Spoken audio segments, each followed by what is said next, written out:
Hello everyone, welcome to my channel English grammar skill by এপকার। পুরো সময় জুড়ে আমি আছি আপনাদের সাথে মোহাম্মদ ওমর ফারুক খান। গাইজ, আজ আমরা আলোচনা করব হচ্ছে singular noun versus singular verb. আমরা কিভাবে সিঙ্গুলার নাউনকে প্লুরালে অথবা একটি সিঙ্গুলার ভার্বকে প্লুরালে রূপান্তরিত করতে পারি সেটাই আজ দেখব। এটা ইজি একটা টপিকস, খুব ইজি একটা বিষয়, বাট এটা তাদের জন্য ইজি যারা ইংরেজিটা অনেক ভালো পারে। আর যারা ইংরেজিতে একেবারেই দুর্বল, যারা অনেকটাই পারেই না, তাদের জন্য এটা অনেক উপকারী হবে বলে আমি আশা রাখছি। আর এক নজরে আমি এখানে দেখাবো কিভাবে আমি সহজেই একটি ভার্বকে সিঙ্গুলার থেকে প্লুরালে রূপান্তরিত করতে পারি অথবা একটি নাউনকে সিঙ্গুলার নাউন থেকে প্লুরাল নাউনে রূপান্তরিত করতে পারি। সো গাইস, আজকের ভিডিওটি যথেষ্ট ইম্পর্টেন্ট হতে যাচ্ছে, দ্যাট ইজ ওয়াই ভিডিওটি স্কিপ না করে শুরু থেকে শেষ পর্যন্ত দেখতে থাকুন। সো আমরা ফার্স্ট এখানে আমি টাইপ আকারে বিষয়গুলোকে সাজিয়েছি।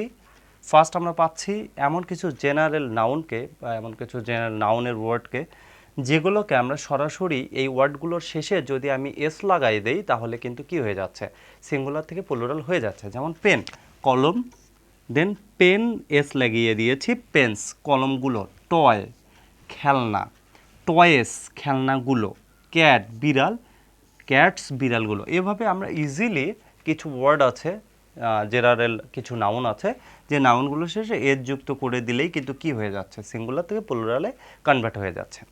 দেন আমরা টাইপ টুতে কী পাচ্ছি, ওয়ার্ডের ভিতর, মানে একটা করে ওয়ার্ডের ভিতর কিছু ভাওয়েলের পরিবর্তন করে, কিছু লেটারের পরিবর্তন করে কিন্তু আমরা সিঙ্গুলারকে প্লুরালে রূপান্তরিত করে দিতে পারি। যেমন হচ্ছে ফিশারম্যান, জেলে, ফিশারমেন। দেন হচ্ছে স্পোর্টম্যান, স্পোর্টমেন। এই যে দেখতে পাচ্ছেন এখানে ইটার পরিবর্তন হয়ে গেছে, ওমেন, ওমেন। এই যে এইভাবে কিন্তু আমরা সিঙ্গুলার থেকে প্লুরালে রূপান্তরিত করে দিতে পারি। এটা একটা পদ্ধতি যে আপনি সিঙ্গুলারকে প্লুরালে রূপান্তরিত করছেন, সেক্ষেত্রে অনলি ওয়ার্ডটার ভিতর কোনো একটা লেটারের পরিবর্তন করে আমরা হচ্ছে সিঙ্গুলার থেকে প্লুরালে রূপান্তরিত করতে পারি। এই ধরনের ওয়ার্ডগুলো একটু মুখস্থের বিষয় এবং সেক্ষেত্রে আপনাকে খুব মনোযোগের সাথে বিষয়গুলো মনে রাখতে হবে। সো প্রিয় শিক্ষার্থী বন্ধুরা, আমরা 3 নম্বরে পাচ্ছি হচ্ছে এমন কিছু ওয়ার্ড যেগুলোকে আমরা অ্যাব্রিভিয়েশন বলে থাকি, অর্থাৎ পূর্ণাঙ্গ কিছু ওয়ার্ডের সংক্ষিপ্ত রূপ। এক্ষেত্রে আমরা যে লেটারগুলো ব্যবহার করি সেগুলো কিন্তু ক্যাপিটাল লেটারে হয়। প্রতিটা অ্যাব্রিভিয়েশনের ক্ষেত্রে লিখতে গেলেই আপনাকে সেটা ক্যাপিটাল লেটারে লিখতে হবে, কিন্তু এই অ্যাব্রিভিয়েশন যুক্ত ওয়ার্ডটিকে যখন আপনি কি করছেন, সিঙ্গুলার থেকে প্লুরালে রূপান্তরিত করছেন, সেক্ষেত্রে আপনাকে এস যুক্ত করতে হবে। এবং যেহেতু অ্যাব্রিভিয়েশন ক্যাপিটাল লেটারে হয়, সেক্ষেত্রে এসটা কিন্তু আপনাকে স্মল লেটারে রাখতে হবে। কেননা আপনি যদি এসটাও ক্যাপিটাল লেটারে দিয়ে দেন তাহলে কিন্তু দুটো বিষয় একত্রিত হয়ে যাবে। আমি যেমনটা এখানে করেছি, যদি এমপি, এমপির অর্থ হচ্ছে মেম্বার অফ পার্লামেন্ট অথবা মিলিটারি পুলিশ, আমরা যেটাই বলি না কেন, এখানে এম আর পি দুটোই কিন্তু ক্যাপিটাল লেটারে লিখেছি আমি। এবং এখানে যখন আমি এটাকে প্লুরালে কনভার্ট করেছিলাম তখন কিন্তু এর ছোটো হাতে দিয়েছি অথবা স্মল লেটারে দিয়েছি। যদি বলা যায় এরকম করে দিতাম আমি এম পি এস, তখন দেখতে পাচ্ছেন এটা পুরোটাই একটা মনে হতো যে না, এটাও একটা অ্যাব্রিভিয়েশন এবং পুরোটাই একটা অংশের ভিতর আছে। যেহেতু আপনি ছোট হাতের দিচ্ছেন, স্মল লেটারে দিচ্ছেন, সেক্ষেত্রে কিন্তু এটা প্লুরালে রূপান্তরিত করা পসিবল হচ্ছে। দেন সিপিইউ, সিপিইউটা হচ্ছে কমনওয়েলথ প্রেস ইউনিয়ন। তো আপনি এটাকে যখন কি করছেন, সিঙ্গুলার থেকে প্লুরালে কনভার্ট করছেন, তখন আপনাকে এস ইউজ করতে হবে এবং সেটাও কিন্তু স্মল লেটারে। PM, prime minister. সো এটাকে যখন আপনি সিঙ্গুলার থেকে প্লুরালে রূপান্তরিত করছেন, ওই সেম কন্ডিশনটাই আপনাকে ফলো করতে হচ্ছে বা সেম রুলসটাই ফলো করতে হচ্ছে। সেক্ষেত্রে আপনাকে কি করতে হচ্ছে, পিএম লাস্টে যে এসটা ইউজ করবেন সেটা ডেফিনেটলি স্মল লেটার হতে হবে। আপনি অ্যাব্রিভিয়েশন যখন অ্যাব্রিভিয়েশনের শেষে এর যুক্ত করে প্লুরাল করছেন, আপনাকে অবশ্যই এটা মনে রাখতে হবে, উক্ত এসটি কখনোই ক্যাপিটাল লেটারে হওয়া যাবে না। সুপ্রিয় শিক্ষার্থী বন্ধুরা, আমরা টাইপ 4-এ পাচ্ছি এমন কিছু লেটারকে যে লেটারগুলোকেও আমরা প্লুরাল রূপে প্রেজেন্ট করতে পারি। সো যতগুলো লেটার আছে আমাদের ইংরেজি বর্ণমালায়, যতগুলো ইংরেজি লেটার আছে সবগুলোকেই আপনি যদি প্লুরালে রূপান্তরিত করতে চান, যেমন আমি এখানে লিখেছি বি, সেক্ষেত্রে বিটা যদি আমি অনেকগুলো বিকে বোঝাই তাহলে বি অ্যাপোস্ট্রোফিস দিয়ে এস লিখতে পারি, সেক্ষেত্রে কিন্তু এটা প্লুরাল হয়ে গেল। এটা সিঙ্গুলার ছিল, এটা প্লুরাল হয়ে গেল।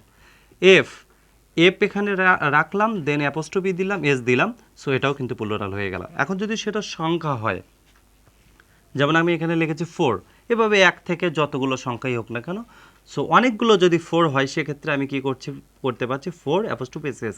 সো এটা দিয়ে কিন্তু এটা কি হয়ে গেল, সিঙ্গুলার থেকে প্লুরালে কনভার্ট হয়ে গেল।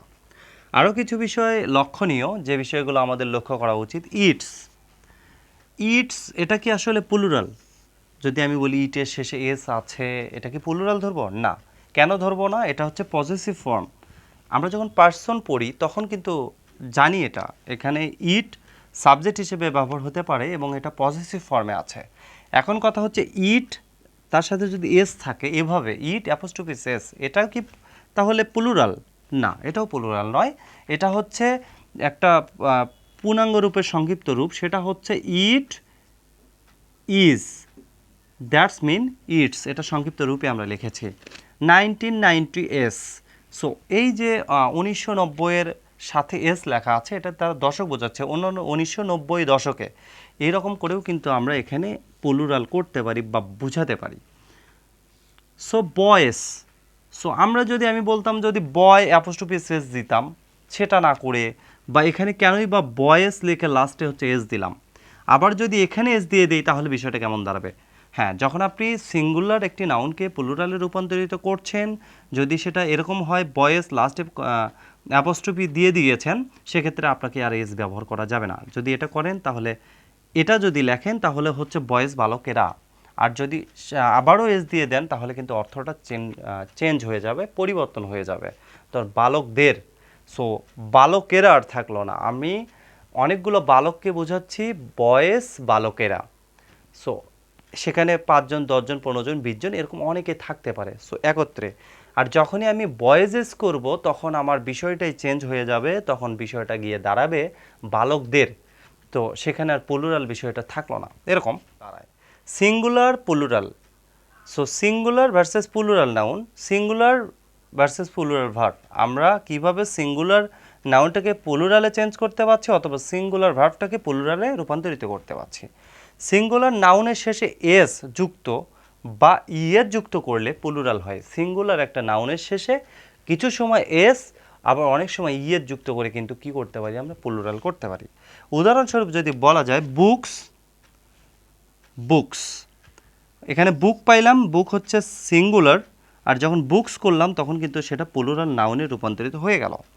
পেন, পেন্স, সো সিঙ্গুলার নাউনের শেষে এর যুক্ত করে আমরা প্লুরালে রূপান্তরিত করছি। ক্যাট, ক্যাটস, প্লুরাল হয়ে গেল। এখন কথা হচ্ছে আমি বললাম এস যুক্ত অথবা ইয়ের যুক্ত। আমরা যখন আমি হচ্ছে নাম্বার করিয়েছিলাম, নাম্বারের সময় কিন্তু এই ওয়ার্ডগুলোর ডেফিনেশনগুলো আমি দিয়ে দিয়েছিলাম, কিভাবে আপনি সিঙ্গুলার থেকে প্লুরালে রূপান্তরিত করতে পারবেন। সেখানে এই বিষয়টা তুলে ধরা ছিল যে কোনো নাউনের শেষে যদি এক্স থাকে, সো ওইটাকে যখন আমি কি করছি সিঙ্গুলার থেকে প্লুরালে রূপান্তরিত করছি, সেক্ষেত্রে আমার ওই ওয়ার্ডটির শেষে কিন্তু ইয়ের যুক্ত করতে হবে। যেমন আমরা এখানে ফক্স পেয়েছি, শিয়াল, ফক্সেস, দেখতে পাচ্ছেন এফ ও এক্স আছে, দেন কিন্তু আমাকে ইয়ের যুক্ত করতে হয়েছে। বক্স, বাক্স, দেন হচ্ছে বক্সেস, সো এখানেও এক্স ছিল, এক্সের শেষে কিন্তু ইয়ের যুক্ত করে দিয়ে আমাকে কি করতে হয়েছে, এটাকে প্লুরাল করতে হয়েছে। সো এই ধরনের কিছু বিষয় লক্ষ্য আপনাকে রাখতে হবে। দেন আমরা পাচ্ছি হচ্ছে ভার্বের শেষে এর যুক্ত করলে, যেখানে নাউনের শেষে এর যুক্ত করলে প্লুরাল হয়, ভার্বের শেষে এর যুক্ত করলে সেটা কিন্তু সিঙ্গুলার হয়ে যায়। আমি আবারও বলছি, নাউনের শেষে এর যুক্ত করলে প্লুরাল হয়, বাট ভার্বের শেষে এর যুক্ত করলে সেটা সিঙ্গুলার হয়। সেটা কীরকম? আমরা যদি বলি কুক, রান্না করা, কুকস, এটা কিন্তু সিঙ্গুলার হয়ে গেল। কুক থেকে কুকস। গো, গোস, এখানে যখন ইয়েস যুক্ত করেছিলাম, এই ইয়েস গোসটা কিন্তু সিঙ্গুলার ভার্ব, কুকসটা কিন্তু সিঙ্গুলার ভার্ব। ক্যাচ, ক্যাচেস, আমরা যখন টেন্স করেছিলাম তখন আমরা দেখেছিলাম যেসব ভার্বের শেষে S H, C H, S S, X O এগুলো থাকে, তাদের শেষে কিন্তু ইয়েস যুক্ত করতে হয়।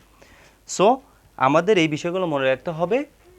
নর্মাল কিছু টপিকস আমি আলোচনা করেছি, যদিও এটা যারা ইংরেজিতে অনেক ভালো পারে তাদের জন্য নয়, যারা হালকা পারে বা যারা একেবারে দুর্বল বিগিনার তাদের জন্য এই ছোট ছোট বিষয়গুলো আমাদের মনে রাখা উচিত, এবং এই বিষয়গুলো মনে রাখলেই আমরা অনেক ক্ষেত্রেই সেটা সুফল গ্রহণ করতে পারবো। সো গাইস আজকের মতো এখানেই চলে যাচ্ছি, তবে চলে যাওয়ার আগে আপনাকে অবশ্যই একটি অনুরোধ করতে চাই, আপনি যদি আমার চ্যানেলে নতুন হয়ে থাকেন তবে চ্যানেলটি সাবস্ক্রাইব করে পাশে থাকবেন এবং পাশে থাকা বেল বাটনটি প্রেস করে দেবেন আমার পরবর্তী ভিডিও নোটিফিকেশন আপনার কাছে সবার আগে পৌঁছানোর জন্য। এবং আমার বক্তব্য যদি আপনার ভালো লাগে তাহলে অবশ্যই লাইক এবং কমেন্ট করে আপনার মূল্যবান মতামত জানাবেন। এছাড়াও আপনারা কোন ভিডিও সম্পর্কে জানতে চান বা কোন গ্রামার টপিক সম্পর্কে আপনাদের ধারণা নেওয়া দরকার বা আপনারা কোনটা ভালোভাবে জানতে চান আমাকে কমেন্ট করতে পারছি, আমি কমেন্টে রিপ্লাই দেবো এবং সেটার ওপর ক্লাস নিয়ে চলে আসবো। সো আজকের মতো এখানেই চলে যাচ্ছি, দেখা হবে পরের ক্লাসে। সে পর্যন্ত সবাই ভালো থাকবেন, সুস্থ থাকবেন। আল্লাহ হাফেজ।